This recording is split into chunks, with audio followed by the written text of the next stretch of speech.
the fact that we can help nurse those pets back to life. And again, they see it as a family member. And it's just amazing the joy that comes from them, and the joy that we feel being able to help them.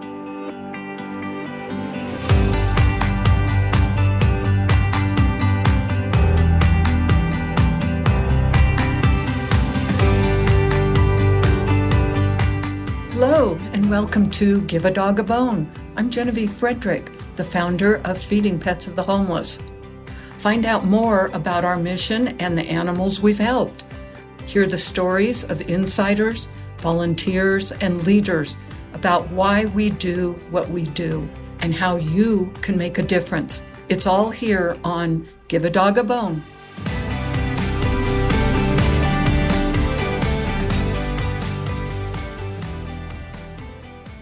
Welcome to this episode of Give a Dog a Bone. Today, I would like to introduce Jim Peckham, the Executive Director at F.I.S.H in Carson City, Nevada. Jim, welcome, and tell the audience a little bit about yourself and about F.I.S.H. F.I.S.H is a nonprofit. We use the acronym of F.I.S.H. It means Friends in Service Helping, but we also use the acronym to talk about the services we provide. We provide food, instruction, shelter, and healthcare to people in need. We provide a hand up, not a handout. We are largely in northern Nevada, predominantly in rural communities. We have medical facilities, food banks, dining rooms, homeless shelters, transitional housing for people moving out of poverty, and now some of our people who we're paying for their education to get them technical training so that they can move from minimum wage to meaningful careers. We provide dental help, utility assistance, and most importantly, dog and cat food, because they've got so many clients that have animals that we want to keep fed. Personally, how many pets do you have? I've got 4 dogs and a cat, so a couple. Yeah. and according to my wife, not quite enough. I love it. I love it. So how long have you been with F.I.S.H?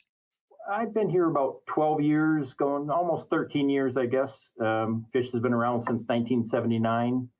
I think I'm their 4th executive director in that time frame, and continue to try and grow the organization and provide for services that aren't duplicated in these communities. Yeah, you've done a wonderful job in these last years. I've seen the growth personally. When I first started this whole program, Feeding Pets of the Homeless, F.I.S.H was the very first pet food provider.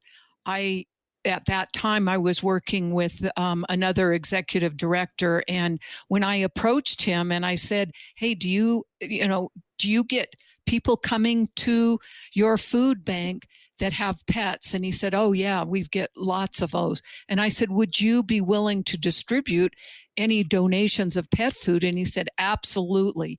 Well, that took off, and here we are today.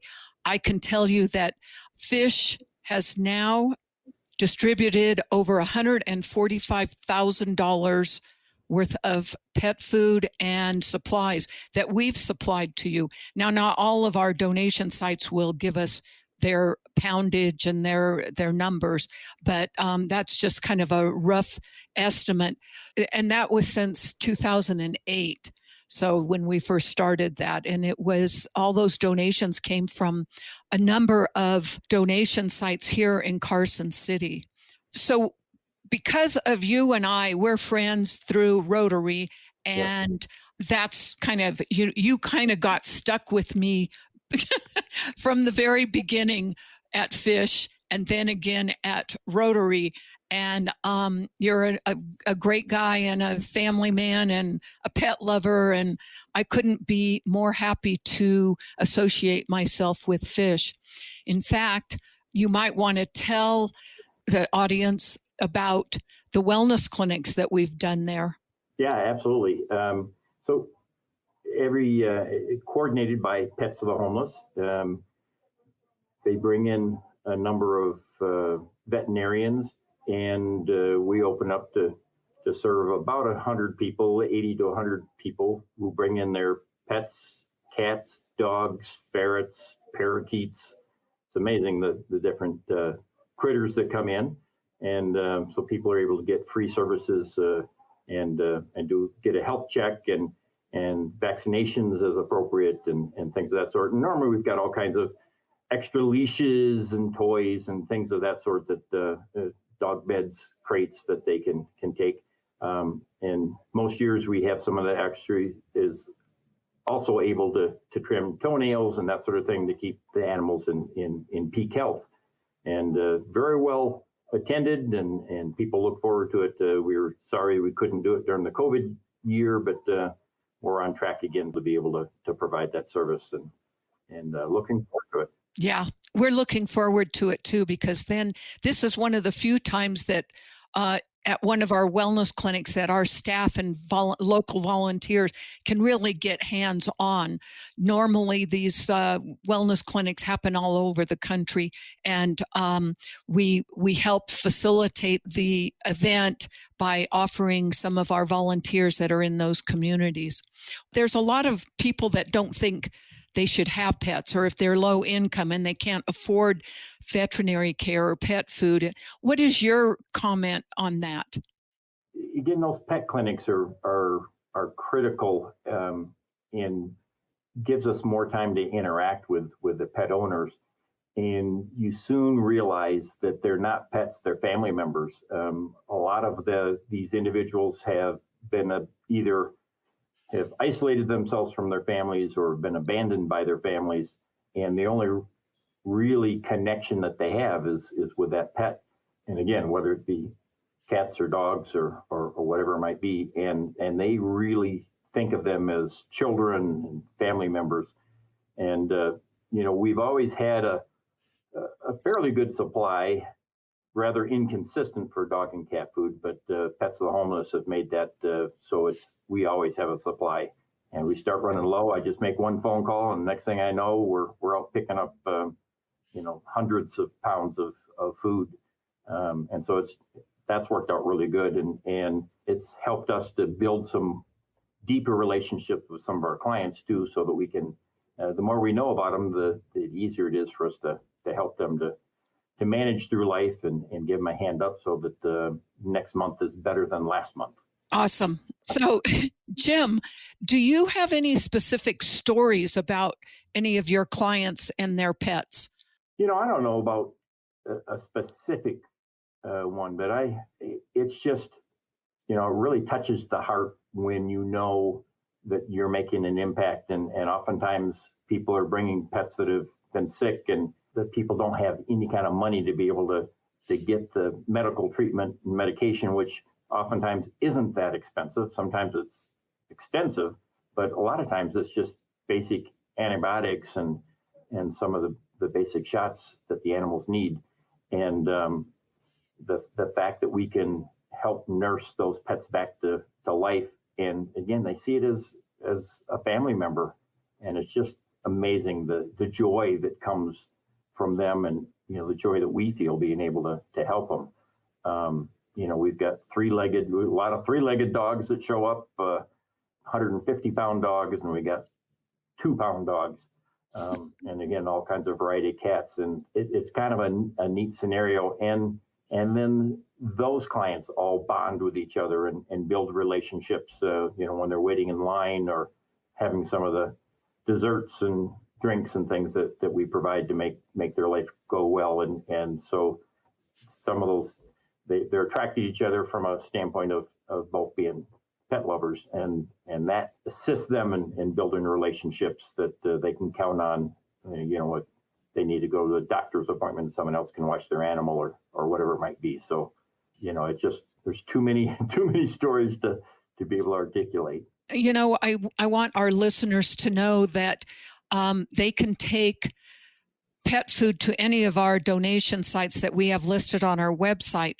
But if there isn't one in your community, we would ask you to call your local food bank and ask them if they will distribute pet food, and then take some down there. I mean, it's very important that these animals get proper nutrition. Eating a hamburger or a hot dog is not nutritious for these animals. So it's real important that people realize that. Over the years, donation sites have taken pet food to places like F.I.S.H, and they have taken over 760 tons of pet food.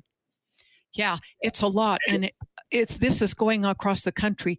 There's pet food pantries popping up everywhere in small communities, large communities.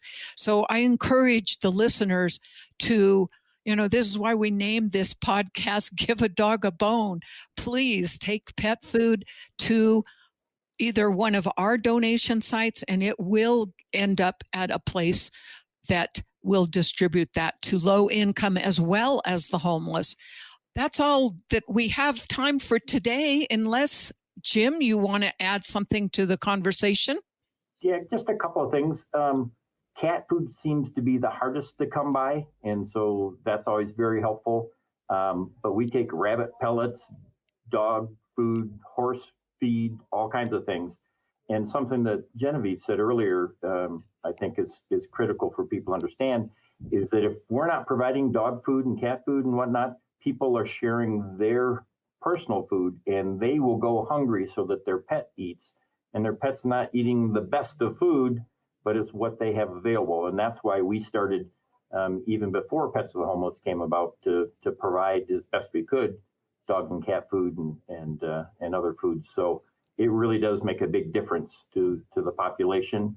And a lot of those people, again, we're able to put them in touch with some training, get them some jobs, do some other things that they're able to turn their lives around. And we're helping not just homeless people, but people that are just working poor and need a hand up to get through a difficult time. So huge impact, and just glad to be a part of it. Yeah, I'd like to add to that a lot of the food pantries across the country and food banks, they don't really advertise that they have pet food.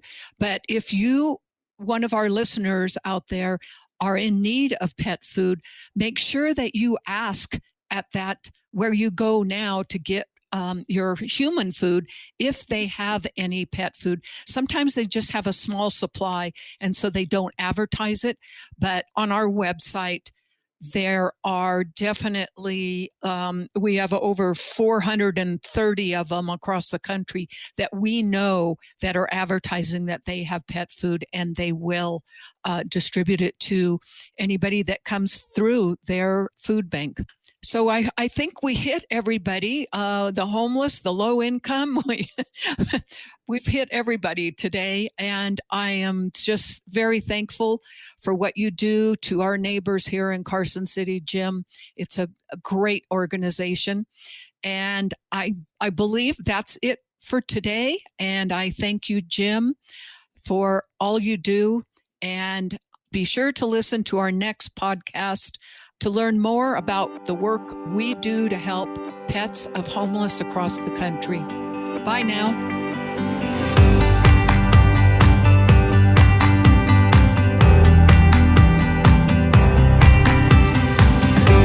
You've been listening to Give a Dog a Bone, brought to you by Feeding Pets of the Homeless.